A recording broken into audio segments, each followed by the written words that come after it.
ಹೂಡಿಕೆದಾರರು ಈಗ ಹೆಚ್ಚು ಪ್ರಮಾಣದಲ್ಲಿ ಖರೀದಿ ಮಾಡೋದಕ್ಕೆ ಪ್ರಾರಂಭ ಮಾಡಿದರೆ ಅದು ಸಹಜವಾಗೇ ಖರೀದಿಯ ಪ್ರಮಾಣದ ಆಧಾರದ ಮೇಲೆ ಚಿನ್ನದ ರೇಟು ಜಾಸ್ತಿ ಹೋಗ್ತದೆ. ಬಟ್ ಇವತ್ತು ಪರವಾಗಿಲ್ಲ, ಇಷ್ಟೆಲ್ಲ ಯುದ್ಧ ಆಗಿ ಒಂದು ದಿನದ ಪರಿಣಾಮ ಆದರೂ ಕೂಡ ಒಂದು ಸ್ವಲ್ಪ ಏರಿಕೆ ಇದೆ.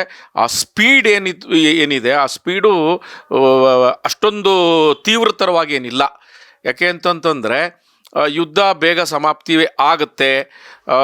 ಇರಾನು ಒಂಟಿಯಾಗಿ ಹೋರಾಟ ಮಾಡ್ತಾ ಇರುವಂಥ ದೇಶ, ಮತ್ತು ಅದರ ವಿರುದ್ಧವಾಗಿರುವಂಥದ್ದು ಪ್ರಬಲ ದೇಶಗಳು. ಸೊ ಅವರೆಲ್ಲ ಪ್ಲ್ಯಾನ್ ಮಾಡಿಯೇ ಯುದ್ಧಕ್ಕೆ ಬಂದಿದ್ದಾರೆ. ಸೊ ಎಷ್ಟು ದಿನ ಮುಂದಕ್ಕೆ ಹೋದರೆ ಏನೆಲ್ಲ ಪರಿಣಾಮಗಳಾಗ್ಬೋದು ಅಂತ. ಸೊ ಹೀಗಾಗಿ ಪ್ರಪಂಚದ ಮಾರುಕಟ್ಟೆ ಮೇಲೆ ಈ ಯುದ್ಧ ಪರಿಣಾಮ ಬೀರ್ತದೆ. ಯಾವುದೇ ಯುದ್ಧಗಳು ನಡೆದರೂ ಕೂಡ ಪ್ರಮುಖವಾಗಿ ಒಂದು ನಿಯಂತ್ರಣ ಕಳ್ಕೊಂಡು ಬೆಲೆ ಏರಿಕೆ ಆಗುವಂಥದ್ದೇ ಮತ್ತು ಚಿನ್ನ ಮತ್ತು ಬೆಳ್ಳಿ ಸ್ಪೆಷಲಿ. ಯಾಕೆಂದರೆ gold is not a commodity, gold is an exchange money ಅಂತ. ಯಾಕೆಂದರೆ ಒಂದು ಬೇರೆ ದೇಶಕ್ಕೆ ಏನಾದ್ರು ಕೊಂಡ್ಕೋಬೇಕಾದ್ರೆ ವಿದೇಶಿ ವಿನಿಮಯವಾಗಿ ನಂಬಿಕೆಗೆ ಅರ್ಹವಾಗಿ ಇರುವಂಥದ್ದು ಚಿನ್ನ ಮಾತ್ರನೇ.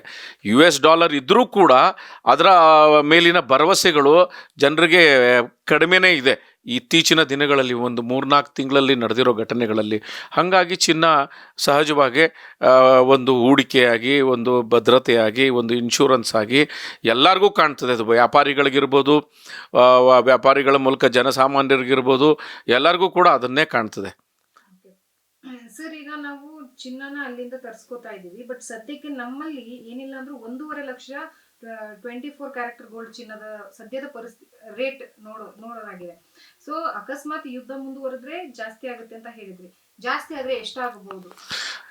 ಜಾಸ್ತಿ ಆದರೆ ಚಿನ್ನದ ಮೇಲೆ ಒಂದು 20 ಮ್ಯಾಕ್ಸಿಮಮ್ 25,000 ಹೋಗ್ಬೋದೇನೋ ಅಂತ ಒಂದು ಯೋಚನೆಯನ್ನು ಮಾಡ್ತಾ ಇದ್ದೀವಿ.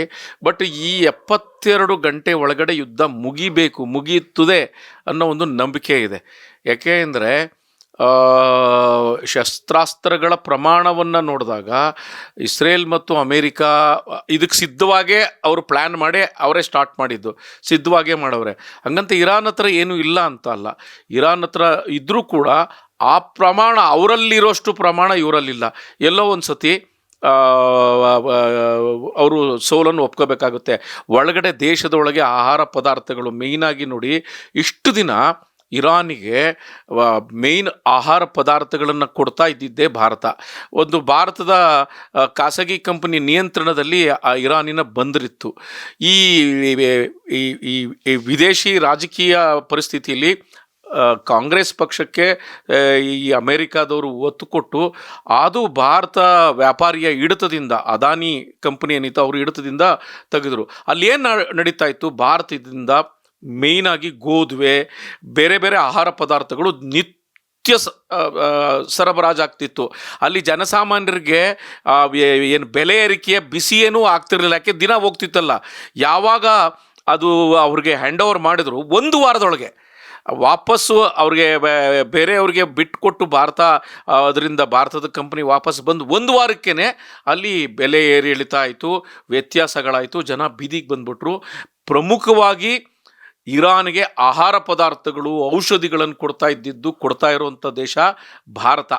ಆದರೆ ದುರಂತ ಅಂತಂತಂದರೆ ಇವತ್ತು ಬೇರೆ ಬೇರೆ ಮುಸ್ಲಿಮರು, ಭಾರತದ ಮುಸ್ಲಿಮರು ಕೂಡ ಇದನ್ನೇನನ್ನೂ ಗಮನಿಸದೆ ಭಾರತದೊಳಗೆ ಅವರು ಪ್ರತಿಭಟನೆ ಮಾಡುವಂಥದ್ದು ಬೇರೆ ವಿಚಾರ. ಅದನ್ನು ಯಾರೂ ಇಲ್ಲ ಅಂತ ಏನು ಹೇಳಕ್ಕೆ ಹೋಗೋದಿಲ್ಲ.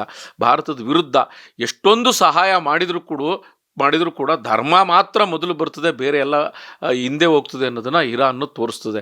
ಸೊ ಹಾಗಾಗಿ ಈ ಯುದ್ಧ ಜಾಸ್ತಿ ದಿನ ನಡೆಯಲ್ಲ, ಜಾಸ್ತಿ ದಿನ ನಡೆಯೋಕ್ಕೆ ಸಾಧ್ಯನೇ ಇಲ್ಲ ಅನ್ನೋದೊಂದು ಎಲ್ಲರ ಅಭಿಪ್ರಾಯ. ಬೇಗ ನಿಲ್ಲಿ ಅಂತ ನಾವು ಪ್ರಾರ್ಥನೆ ಮಾಡ್ತೀವಿ. ಈಗಾದರೂ ಕೂಡ ಚಿನ್ನ ಮತ್ತು ಬೆಳ್ಳಿ ಏರಿಕೆ ಕಡಿಮೆ ಆಗಬೇಕಾದ್ರೆ ಮಿನಿಮಮ್ ಯುದ್ಧ ನಿಂತು 1 ವಾರದಿಂದ 10 ದಿನ ಟೈಮ್ ತಗೋತದೆ. ಓಕೆ ಓಕೆ ಸರ್, ಈಗ ಯುದ್ಧ ನಡೀತಾ ಇದೆ. ಇರ್ಲಿ ಪರವಾಗಿಲ್ಲ. ಸರ್, ಈಗ ಯುದ್ಧ ನಡೀತಾ ಇದೆ, ಇನ್ನೇನು 1 ವಾರದಲ್ಲಿ ಅಕಸ್ಮಾತ್ ಯುದ್ಧ ನಿಂತು ಹೋದ್ರೆ ಮುಂದಿನ ದಿನಮಾನಗಳಲ್ಲಿ ರಫ್ತು ಮಾಡ್ಕೊಳ್ಳೋದಕ್ಕೆ ಅಥವಾ ಆಮದು ಮಾಡೋದಕ್ಕೆ ಏನಾದ್ರೂ ಸಮಸ್ಯೆಗಳಾಗುತ್ತಾ? ಇಲ್ಲ ಆ ಥರ ಏನು ನಮಗೇನು ಇಲ್ಲ. ಯಾಕೆಂದರೆ ನಾವು ಯಾವುದನ್ನು ಹಡಗುಗಳ ಮೂಲಕ ನಾವೇನು ರಫ್ತು ಮಾಡೋದಿಲ್ಲ. ನಮ್ಮದೆಲ್ಲನೂ ಕೂಡ ಏರೋಪ್ಲೈನ್ ವಾಯು ಮಾರ್ಗನೇ ಇರ್ತದೆ. ಅದೇನೂ ಆಗೋದಿಲ್ಲ. ಯಾಕೆಂದರೆ ಇಂಡಿಯಾ ಪ್ರಪಂಚದಲ್ಲೇ ಅತಿ ಹೆಚ್ಚು ಆಭರಣ ತಯಾರಿಕೆ ಮಾಡೋ ಉತ್ಪಾದನೆ ಮಾಡುವಂಥ ನಂಬರ್ 1 ರಾಷ್ಟ್ರ. ಯಾಕೆಂದರೆ ಚೀನಾಗೆ ಹೋಲಿಸಿದ್ರೆ ನಮ್ಮಲ್ಲಿ ಅತ್ಯಂತ ಕುಶಲಕರ್ಮಿಗಳಿದ್ದಾರೆ. ಮತ್ತು ಬೆಲೆ ಕೂಡ ತುಂಬ ಏನು ಅದರದ ತಯಾರಿಕಾ ವೆಚ್ಚ ಕೂಡ ಕಡಿಮೆ ಇರ್ತದೆ. ಹಾಗಾಗಿ ಇಲ್ಲಿ ಕೆಲಸ ಇರ್ತದೆ. ನಮಗೆ ಎಕ್ಸ್ಪೋರ್ಟ್ ಮಾಡೋಕ್ಕೆ, ರಫ್ತು ಮಾಡೋಕ್ಕೆ ಏನೂ ಸಮಸ್ಯೆ ಆಗಲ್ಲ. ಇನ್ನು ಆಮದುಗೂ ಅಷ್ಟೇ ಸೇಮ್. ಬಟ್ ನಮ್ಮಲ್ಲಿ ಹೇಳಿಲ್ವೇ, ಬರೀ ಒಂದೇ ಒಂದು ಜೀವಂತ ಗಣಿ ಇರುವಂಥದ್ದು ನಮ್ಮ ಕರ್ನಾಟಕದಲ್ಲಿ ಇರೋದು ಅಟ್ಟಿ ಗೋಲ್ಡ್ ಮೈನ್ಸ್. ಅದು ಒಂದು ಬಿಟ್ಟರೆ ಬೇರೆ ಎಲ್ಲ ನಾವು ಕಂಪ್ಲೀಟು 99.9% ವಿದೇಶದಿಂದ ತರಿಸ್ತೀವಿ. ಸಹಜವಾಗಿ ವಿದೇಶದ ಈ ಮಧ್ಯ ಪ್ರಾಚ್ಯ ರಾಷ್ಟ್ರಗಳಲ್ಲಿ ವಿದೇಶಿ ಕಂಪನಿಗಳ ಒಂದು ಕೇಂದ್ರ ಕಚೇರಿಗಳವೆ. ದುಬೈ ಇರ್ಬೋದು, ಅಬುದಾಬಿ ಇರ್ಬೋದು, ಕತಾರ್ ಇರ್ಬೋದು. ಇಲ್ಲಿಂದ ಗೋಲ್ಡನ್ನು ಆಪ್ರೇಟ್ ಮಾಡ್ತಾರೆ. ಯಾಕೆಂದರೆ ಈಸಿಯಾಗಿ ಇಂಡಿಯಾಗೆ ದಿನ 500ರಿಂದ 600 ಫ್ಲೈಟ್ಗಳು ಈ ಮಧ್ಯಪ್ರಾಚ್ಯ ದೇಶಗಳಿಗೆ ಹೋಗಿ ಬಂದು ಮಾಡ್ತದೆ. ನಮಗೆ ಈ ಸಾಗಾಣಿಕೆ ವೆಚ್ಚ ಕಡಿಮೆ ಆಗ್ತದೆ. ನಾವೆಲ್ಲೋ ಹೋಗಿ ಸೌತ್ ಆಫ್ರಿಕಾದಲ್ಲಿ ಕೊಂಡ್ಕೊಬರ್ಬೇಕಾಗಿರುವಂಥ ಅಗತ್ಯ ಅಲ್ಲ. ಆ ಎಲ್ಲ ಕಂಪ್ನಿಗಳು ಇಲ್ಲೇ ಇರೋದ್ರಿಂದ ಇಲ್ಲಿಂದಾನೇ ಬರ್ತದೆ. ಬಟ್ ಸ್ವಲ್ಪ ಯುದ್ಧ ಮುಂದುವರೆದ್ರೆ ಸ್ವಲ್ಪ ಡಿಸ್ಟರ್ಬೆನ್ಸ್ ಆಗೋದಂತೂ ನಿಜ. ಬಟ್ಟು ಈ ಡಿಸ್ಟರ್ಬೆನ್ಸು ಚಿನ್ನದ ಮೇಲೆ, ಬೆಳ್ಳಿ ಮೇಲೆ, ಆಭರಣ ಉದ್ಯಮದ ಮೇಲೆ ಪರಿಣಾಮ ಖಂಡಿತ ಬೀರ್ತದೆ, ಖಂಡಿತ ಬೀರಿದೆ. ಸರ್, ಈಗ ಯುದ್ಧ ನಿಂತರೆ ಸಡನ್ ಆಗಿ ನಮಗೆ ಬೆಲೆ ಇಳಿಕೆ ಆಗಬಹುದಾ? ಇಳಿಕೆ ಆಗ್ತದೆ. ಸಹಜವಾಗಿ ಮಾರುಕಟ್ಟೆ ಓಪನ್ ಆದಾಗ ನಿಧಾನ ಎಷ್ಟರ ಮಟ್ಟಿಗೆ ಯುದ್ಧದ ಹಾನಿಯಾಗಿದೆ, ಎಲ್ಲಿ ಯಾರು ಈ ವ್ಯಾಪಾರಿ ಕೇಂದ್ರಗಳು ಆ ನಗರಗಳ ಮೇಲೆ ಎಲ್ಲಿ ವ್ಯತ್ಯಾಸ ಆಗಿದೆ, ಆ ನಗರದ ನಿತ್ಯ ಜೀವನ, ಜನಜೀವನ ಸಾಮಾನ್ಯವಾಗುತ್ತಾ ಇಲ್ವಾ ಅನ್ನೋದ್ರ ಮೇಲೆ ಅದು ನಿರ್ಬಂಧ ಆಗುತ್ತೆ.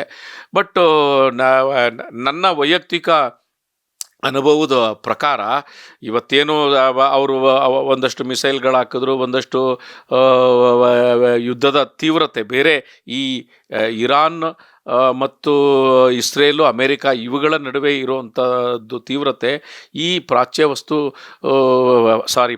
ಮಧ್ಯಪ್ರಾಚ್ಯ ದೇಶಗಳಲ್ಲಿ ಇರಲ್ಲ. ಜಾಸ್ತಿ ಪ್ರಮಾಣದಲ್ಲಿ ಅವರು ಆ ದೇಶಗಳನ್ನು ಯುದ್ಧಕ್ಕಾಗಿ ಒಳಗಡೆ ಎಳ್ಕೊಳ್ಳೋಕ್ಕೆ ಆಗೋದಿಲ್ಲ, ಸಾಧ್ಯ ಆಗೋದಿಲ್ಲ ಅಂತ ನನ್ನ ಭಾವನೆ.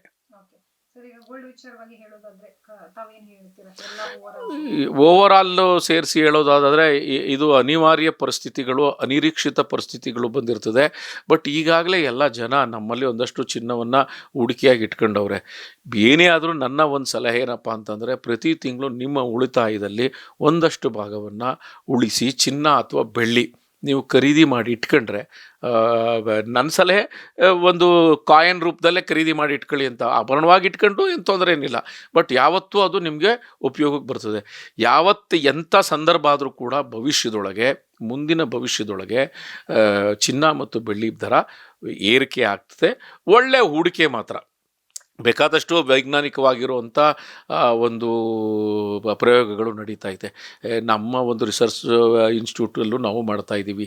ಈ ಪಾದರಸ ಏನಿದೆ ಅದಕ್ಕೂ ಮತ್ತು ಚಿನ್ನಕ್ಕೂ ಆಟಮ್ ಏನೈತೆ ತುಂಬ ಅತ್ಯಂತ ಹತ್ತಿರವಾಗಿರುವಂಥದ್ದು. ಅದಕ್ಕೆ ರೇಡಿಯೇಷನ್ ಕೊಡ್ತು ಅಂತಾದರೂ ಚಿನ್ನ ಆಗಿ ಕನ್ವರ್ಟ್ ಆಗ್ತಾ ಇದೆ.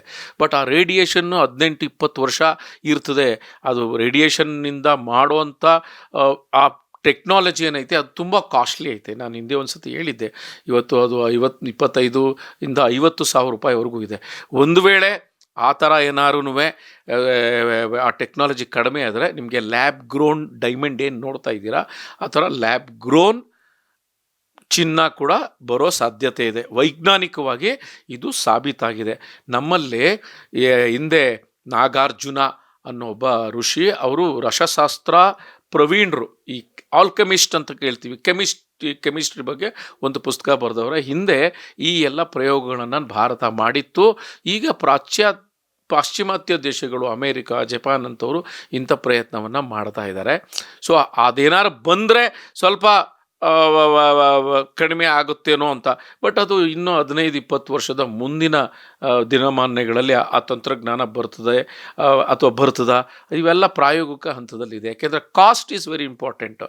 ಮ್ಯಾನುಫ್ಯಾಕ್ಚರಿಂಗ್ ಕಾಸ್ಟು ತುಂಬ ಇಂಪಾರ್ಟೆಂಟು. ಇವತ್ತು ನಾವು ಚಿನ್ನವನ್ನು ಭೂಮಿಯಿಂದ ತೆಗಿಬೇಕಾದ್ರೆ ಏನು ಒಂದು 6,000-7,000 ರೂಪಾಯಿ ಖರ್ಚಾಗ್ತಾ ಇತ್ತು ಒಂದು ಗಣಿಗೆ ಒಳಗಡೆಯಿಂದ ತೆಗಿಬೇಕಾದ್ರೆ. ಅದು 500,000 ರೂಪಾಯಿ ವೇರಿಯೇಷನ್ ಆಗುತ್ತೆ ಗಣಿಯ ಆಳವನ್ನು ಗಮನದಲ್ಲಿಟ್ಕೊಂಡು.